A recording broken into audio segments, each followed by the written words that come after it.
Para alguém de fora, um 7 pode parecer um diletante com muitos interesses difusos. Vários projetos acontecendo ao mesmo tempo, 3 ou 4 livros semi-acabados espalhados pelo chão. A atenção é acionada pela experiência e se mantém estimulada por mais experiência, numa corrida impetuosa atrás da próxima empreitada fascinante. Do ponto de vista de um 7, todos esses interesses parecem relacionados. Tudo parece estar levando a algum lugar. Em algum ponto no futuro, tudo se juntará. Que maravilha encontrar a síntese perfeita. Num sentido escapista, a atenção é capaz de se mover fluidamente entre doces lembranças, ideias fascinantes e atraentes planos futuros. A declaração seguinte foi dada por um jovem 7 que estava com dificuldades para colocar seu material de workshop interdisciplinar nos catálogos dos Centros de Crescimento Pessoal da Califórnia. Eu conduzo workshops para a expansão da consciência e grupos para o desenvolvimento do ser humano. Conheço pelo menos 10 sistemas que posso usar como fonte. Uso uma abordagem eclética. Gosto mesmo é de ir frio, sem nenhuma preparação e de trabalhar simplesmente com quem quer que tenha vindo. O roteiro cobrirá qualquer problema que as pessoas tragam. Meu anúncio vai ser: faremos meditação, artes marciais e respiração reichiana. Sempre peço aos participantes que tragam um sonho para ser trabalhado. Esse condutor de workshops não desenvolveu a capacidade de focalizar com seriedade apenas uma área de problemas. O que ele quer é dissipar a importância dos problemas, manipulando sistemas ou alterando o escopo do seu plano. O lado construtivo de seu estilo de atenção entraria em jogo se ele fosse capaz de se comprometer a enfrentar os problemas reais, em vez de se lançar prematuramente a uma nova técnica. Se ele pudesse assumir as consequências de ter de confrontar dificuldades reais e de ficar junto de seus clientes ao longo de todo o sofrimento muito real deles, então seu hábito permanente de sintetizar informações novas dentro de sistemas de múltiplas opções talvez conduzisse a insights que poderiam ajudar no crescimento de seus alunos. A declaração seguinte foi dada por um 7 que estruturou sua forma de prestar atenção no método útil de resolução de problemas. Sua abordagem é diferente do jovem condutor de workshops, porque ele é capaz de focalizar todas as suas opções no único problema, em vez de se alternar entre opções a fim de dissipar um problema. Trabalho em consultoria de desenvolvimento organizacional. Nossos clientes são companhias em crise ou em algum processo de falência. As empresas às quais damos consultoria são, em geral, companhias com múltiplos níveis e com graves diferenças entre seus departamentos. Cada departamento quer se fazer às custas dos demais. Eu recebo relatórios totalmente contraditórios e lido com eles como se fossem cartas de um baralho. Mentalmente, superponho os departamentos até obter os pontos que se encaixam. Se continuo baralhando os diversos sistemas, vou encontrar certos pontos em que todos concordam. Vejo meu trabalho como bolar meios para poder controlar os pontos de concordância, de modo que os diversos departamentos tenham de cooperar entre si, a fim de sobreviver. Esse baralhamento muitas vezes causa problemas quando você tem de mexer em procedimentos e em hierarquia. Essas reuniões, onde tenho de enfrentar as pessoas para lhes falar das mudanças, me dão grande aflição, mas é minha técnica de cartas de baralho que faz as coisas andar. O hábito do 7 de colocar um novo dado de informação em vários contextos interdependentes apresenta uma semelhança extraordinária com a narrativa de histórias como forma de revelar ideias intuitivas. Na técnica de contar histórias, lida-se com um problema espinhoso primeiro, colocando-o numa chama traseira da atenção, e em seguida passando a contar uma história sobre alguma coisa sem nenhuma relação com o problema que se pretende abordar. No meio do enredo da história, começa-se a trazer o problema para fora da chama traseira, insinuando na ação. Introduzem-se personagens úteis à medida que se sinta sua necessidade e passando com o problema através de cenas diferentes e através de mãos de diferentes personagens. Obtém-se insights de como lidar com a situação. Há anos trabalho numa carreira matriz que tem uma base na ciência, uma na filosofia e ainda algumas na estatística e na história. É um processo permanente de relacionar o que leio num campo às outras áreas de trabalho.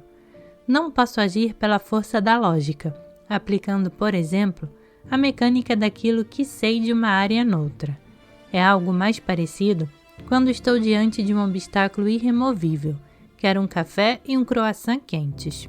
Preciso desviar a mente para outra coisa, tal como fazer jogging ou conversar com um amigo. Quase sempre, a interrupção é só para relaxar, e me sai um pouco melhor quando volto à cena. Mas às vezes, alguma coisa numa atividade secundária, sem nenhuma relação com o meu problema, faz surgir uma resposta para mim. Um lance extraordinário foi ouvir por acaso minha esposa explicando a mecânica de uma máquina de costura ao nosso filho caçula. Algo no seu tom de voz chamou minha atenção. Enquanto ela explicava como a agulha pega a linha, percebi que tinha me esquecido de mencionar uma tensão histórica subjacente no arquivo que eu estava redigindo, muito semelhante à tensão criada pela bobina invisível na linha de costura. O aspecto evasivo do planejamento é duplo. Primeiro, se o planejamento for bastante imaginativo e interessante, é uma atividade preferível a começar a levar a sério o lado tedioso do trabalho. Por que não viver nos sonhos e deixar os outros pagar a conta? O segundo tipo de fuga é mais sutil e envolve desconsiderar o fato de que, quando você assume um compromisso, as outras pessoas envolvidas acham com certeza que você concorda com as premissas básicas em que repousa esse compromisso, e não apenas com alguns de seus pontos mais agradáveis. Por exemplo, se você se compromete com a monogamia, não se segue que, por ser a monogamia uma consequência do amor recíproco e por ter você se apaixonado por outra pessoa com quem quer viver, você ainda seja monógamo porque ama ambas as pessoas envolvidas. A maioria dos cetes naturalmente perceberia a falsidade desse raciocínio, mas estaria inclinada a minimizar o fato de um compromisso quebrado e enfatizar algo na linha do mais que erro pode haver com o amor. O amor iguala as coisas. Toda espécie de amor não será amor? Isso tem o efeito de colocar as pessoas responsáveis e cumpridoras do dever na posição de menos sofisticadas daquelas que não sabem ir na onda.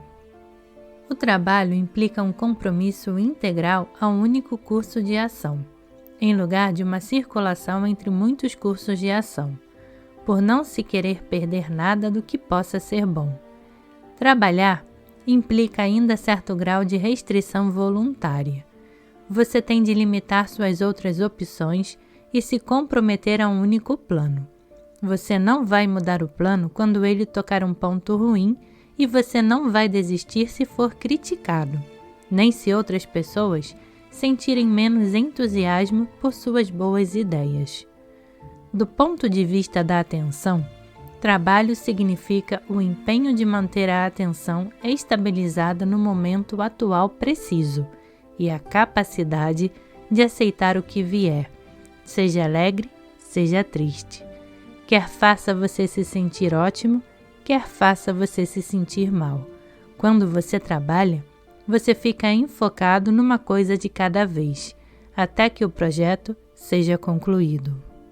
Para o meditador com traços narcisistas, a tarefa de manter uma atenção deliberadamente concentrada num único objeto interior de contemplação é um processo enfadonho. A atenção se deixa atrair por ideias e sonhos fascinantes e é muito difícil diminuir o ritmo da mente a fim de se concentrar num único ponto. A tarefa é ainda mais dificultada quando o material que começa a emergir durante a meditação se nos revela menos evoluído do que o nosso ego nos fez acreditar. É preciso que mediadores com propensões narcisistas, talvez sinceramente convencidos de já ter superado quaisquer deficiências pessoais, tenham firmeza e coragem para prestar atenção aos aspectos de si mesmos que, na verdade, não são bons. Eu estava fazendo treinamento com residência quando fui de encontro à crueza da medicina, coisa que não estava disposto a fazer. Inconscientemente, eu me tinha motivado pela ideia de que a medicina era contra a morte e que, de algum ponto, eu sempre seria capaz de fazer alguma coisa. Então, fui para o plantão da oncologia e todos os dias tinha de informar as famílias dos doentes que já não havia nada que eu pudesse fazer. No princípio, minha mente não queria aceitar a verdade. Devia haver saídas para os meus pacientes. Uma estratégia diferente, algum tipo de tratamento polivalente. Por fim, tive de aceitar que a morte era um fato e perceber que eu tinha querido ignorar esse fato. Eu nem acreditava na minha própria morte. Foi aí que me envolvi com o câncer de maneira séria. Comecei a examiná-lo a fundo e a coisa se tornou fascinante para mim. Graças ao microscópio, tive aquilo que eu chamaria de experiência espiritual. Eu estava olhando no tubo, travando uma batalha com minha mente. Eu tentava me concentrar na lâmina da célula cancerosa e manter a respiração lenta e superficial, e tudo o que eu conseguia pensar era no livro que eu estava lendo e no encontro que ia ter mais tarde naquela noite. Eu me sentia no limite entre a vida e a morte. A morte estava lá naquelas células e a vida cá me chamando. O que aconteceu foi que as células começaram a se abrir. Elas eram manchas na lâmina, mas começaram a pulsar feito pequenos sóis. Tudo o que eu fiz foi ficar observando aquela pulsação, sabendo que elas estavam muito vivas. Assim que voltei a mim mesmo, estava convencido de ter passado por algum estado mental alterado e que, ao manter a mente firme, tive o vislumbre de alguma realidade entre a vida e a morte. Aquilo não alterou o fato de que o câncer era mesmo um agente mortal, mas me tornou mais consciente de minha própria mortalidade e de minhas limitações. A gula dos setes se caracteriza por uma fome de excitações e de experiências sentidas pelo corpo.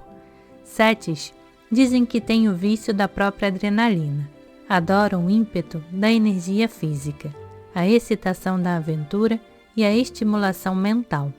São também, com frequência, atraídos pelos alucinógenos e por outras substâncias que sirvam para mantê-los por cima, embriagados. A gula é uma fome que o corpo sente mais de estimulação e de experiências do que propriamente de pratos de comida. De fato, setes abandonariam uma experiência antes de ficar saciados a fim de garantir a continuidade de seu interesse. Setes têm um gosto de gourmet por experiências, preferindo pequenas provas de que há de melhor a uma overdose como experiência única. A gula mental é comumente descrita na prática espiritual como a mente de macaco. O ensinamento usa a imagem de um macaco que salta agilmente pelas árvores da floresta. O problema da mente de macaco é que o enfoque preciso da atenção perpassa associações, fantasias e planos mentais com tanta presteza e agilidade que o mediador não é capaz de penetrar profundamente num estado contemplativo. A tarefa do mediador é obter atenção para se sentar calmamente com um único ponto de contemplação, quando o hábito da atenção é o de convocar fantasias e planos sedutores. A versão corporal da mente de macaco é descrita por Setes como o desejo de ter toda a experiência possível. Dizem que se sentem mais vivos quando estão se movimentando entre várias atividades fascinantes e que dispõem de recursos infinitos de energia física, desde que seu interesse permaneça vivo. O segredo deles é abandonar uma atividade exatamente na hora em que começam a se cansar, ou a sentir uma ponta de enfado. Também dizem preferir ficar sem dormir a abrir mão de algo interessante por fazer. Sobriedade significa simplesmente ser capaz de prosseguir um curso de ação sem ter de introduzir digressões nem planos secundários excitantes. 7 dizem que têm medo de diminuir o ritmo e de se comprometer com um único curso de ação, porque compromissos sempre implicam aborrecimentos e sofrimentos. Num nível mental, 7 têm uma propensão para imaginar coisas positivas exatamente oposta ao hábito de um 6, de imaginar o pior a fim de estar preparado de guarda. Epicuristas são capazes de se embriagar com o poder de suas próprias imaginações e também sentem uma euforia corporal que se aproxima da embriaguez, quando podem dar plenas asas ao desejo de se fartar de tanta excitação quanto possível. 7 são encorajados por um plano grandioso para o futuro, que em geral contém a visão de um modo de vida integrado, onde os interesses principais e certos confortos especiais estão sintetizados num todo. Não há controvérsias, tudo transcorrendo sem problemas, muita estimulação e não se faz nenhuma pergunta difícil ou embaraçosa. Num nível prático, sobriedade significa que cada momento deve ser aceito, não importando o tipo de experiência que forneça. Tanto as boas quanto as más devem ser tratadas com igual interesse em lugar de prestar atenção seletiva a experiências positivas. Um 7 sóbrio sabe tomar uma coisa de cada vez e apreciar seu verdadeiro valor e conveniência, em vez de incrementá-la sem poder e excitação, imaginando-a como mais do que é. Os méritos do 7 incluem entusiasmo por possibilidades criativas e uma verdadeira capacidade de ir ao encontro das pessoas e de produzir novas ideias. Excelentes nos trabalhos em rede e com espertos em dificuldades, sobretudo no início ou no lançamento de uma empreitada. Tem disposição de experimentar e de relacionar seus próprios princípios com novos conceitos, para ver os pontos de concordância que se sobrepõem entre opostos. Dispostos a ver o melhor em todas as coisas, capazes de levantar o moral nas fases negras de um projeto ou de um relacionamento. Genuíno interesse e genuína energia para projetos aventurosos. Disposição de trabalhar duro com vistas a bons momentos, de trabalhar por projetos interessantes e por uma causa válida do mesmo modo que outros trabalham por salários e ganhos pessoais. Com frequência encontramos 7 entre editores, escritores e contistas. São teóricos de um novo paradigma. São planejadores e sintetizadores e coletores de ideias. Buscam meios naturais de permanecer animados. São eternamente jovens e, para permanecer ativos e saudáveis, frequentam centros de forma física e lojas de produtos naturais. Aparecem nas páginas de revista da nova era. São idealistas, futuristas e viajantes internacionais. Logo vou estar no avião, por isso não estou todo hoje aqui. Buscam o melhor como entusiastas de comidas e vinhos. O derradeiro sorvo, a visão da quintessência. Aparecem nos corpos docentes das universidades como promotores de estudos interdisciplinares. 7 normalmente não são encontrados no trabalho rotineiro que não traga consigo o espírito de aventura. Técnico de laboratório, contador, empregos fechados com rotinas previsíveis, trabalho sob supervisão de um chefe crítico. 7 famosos. A personagem da história em quadrinhos Onken de Doonesbury, é um 7 que, sem ser notado, entrou e saiu de Yale, de uma formação em medicina e da nobreza britânica, graças à boa sorte, ao charme, à ideia de que ser fiel a si mesmo é melhor do que muito trabalho pesado. Randais, Thoreau, Peter Pan, Kurt Vonnegut, Groucho-Man, Rajneesh, Tom Robbins. Os subtipos nomeiam preocupações que epicuristas desenvolvem com meios de manter uma imagem idealizada de si mesmos. Estas palavras identificam 3 questões centrais ao narcisismo: espelhamento, reflexo, futurismo e idealização. Para setes, novas experiências e novas ideias são elevadas pela imaginação positiva ao ponto em que adquirem a força de fatos consumados. Em minha vida amorosa, me vejo como uma Dom Juan. Minhas atrações são fortes e imediatas. Eu quero compartilhar todas as coisas maravilhosas que descobri e quero tê-lo comigo enquanto estiver acumulando mais. 7 são capazes de aceitar a limitação de opções imposta por obrigações para com outras pessoas, porque a associam à crença de que toda limitação é temporária e de que rumam a metas futuras positivas. O sacrifício era tão implícito que eu nunca achei que estava fazendo sacrifícios. Éramos uma família de imigrantes que aportou num cenário de barra pesada de um gueto italiano. Saí da escola local para outra num bairro diferente e me fizeram consciente das diferenças entre minha família e das outras crianças. Em certo nível, eu sabia que minha gente nunca ia superar a barreira da língua, mas por outro lado, eu podia ver também que todos nós estávamos caminhando para uma vida totalmente transformada. Um 7 gosta da segurança de pertencer a um grupo de pessoas com afinidade de pensamento que espelhem as crenças do 7. Eu costumava me achar igual a um pregador ambulante, com uma compulsão de ir de amigo em amigo, e para não perder as coisas interessantes que cada um deles estava fazendo. Eu imaginava que, se a gente pudesse juntar nossos talentos, a gente bolaria um estilo de vida perfeito. Fiquei nessa roda viva durante anos, até entender que nenhum de nós se daria bem morando perto.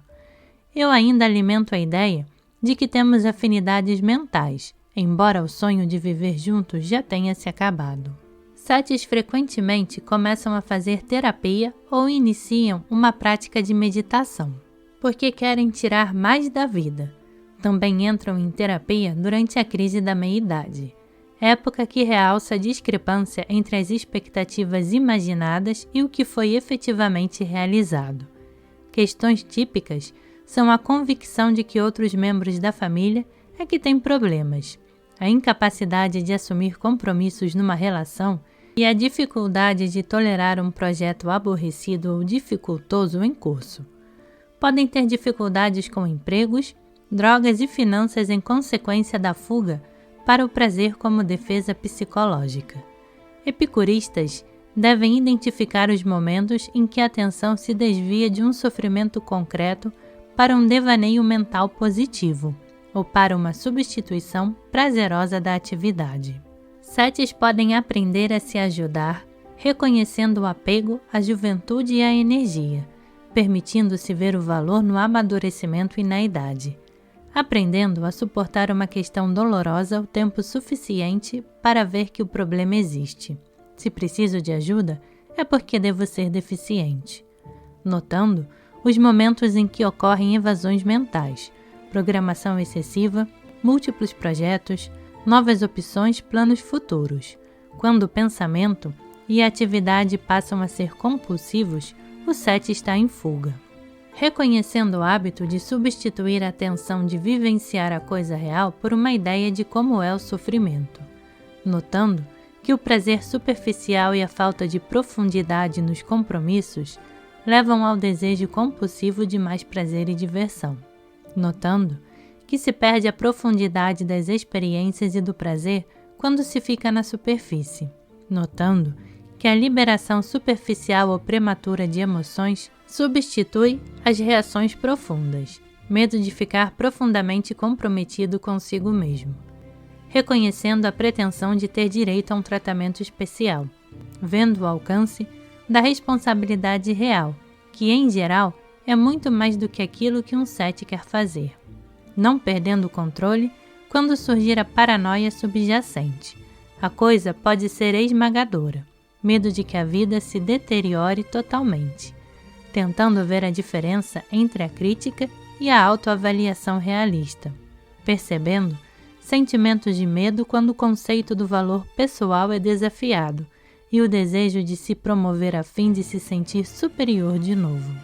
Tendo a disposição de trabalhar episódios de fúria quando o conceito pessoal for questionado, quando ferido, notando a tendência de rachar a percepção das pessoas amadas, de modo a parecerem todas boas ou todas más, não perdendo o controle quando as coisas parecem ruins, reconhecendo a tentativa de usar o charme para resolver a situação, tornar as coisas interessantes, fazer as coisas ficar legais, precisando estar numa boa, percebendo a tendência de inventar histórias a fim de evitar a dor e o sofrimento, criando histórias divertidas que têm apenas uma relação tangencial com a verdade, usando analogias para racionalizar emoções difíceis, desviando a atenção para uma imagem mental com o intuito de bloquear a experiência da dor, reconhecendo a fuga para a fantasia, para estimuladores do ânimo e do humor, para o abuso dos impulsos sensoriais, desenvolvendo a capacidade de ficar no momento presente em vez de fugir, abrindo mão de opções não preenchedoras, percebendo a sensação de limitação e de medo que surge quando se perde uma opção. Coisas que os 7 deveriam perceber. Epicuristas deveriam ter a percepção de que algumas das seguintes questões provavelmente despontarão durante o processo de transformação. Sentimento de tédio em relação à terapia, cujas manifestações incluem trazer presentes, cativar o terapeuta, defletir a atenção para atividades intelectuais prazerosas. Sentimentos de superioridade, menosprezar o terapeuta, um tanto ridículo, menosprezar a vida prosaica, associar uma situação difícil a tantos paralelos mentais que o fato perde a força, desejo de acelerar as atividades ao surgirem questões de compromisso, ansiedade ao desaparecerem outras opções, sentir-se preso e entediado com o compromisso, quero de volta minhas opções, uma preocupação com hierarquias internas, onde fico, qual é o meu lugar, o que os outros estão vendo em mim. Problemas com a autoridade, não querer ser o patrão, não querer se submeter a um patrão, nivelar a autoridade para evitar a dor de ser mandado. Culpa por ter se safado impunemente contanto às custas do charme e da sedução. Desejo de abandonar a terapia assim que a questão presente pareça ter melhorado, alcançar a saúde psíquica num voo. Falhas na lembrança quanto a experiências negativas do passado. Expressar raiva debochando do problema, vendo o problema como algo ridículo, trivializando as preocupações dos outros e se divertindo com elas.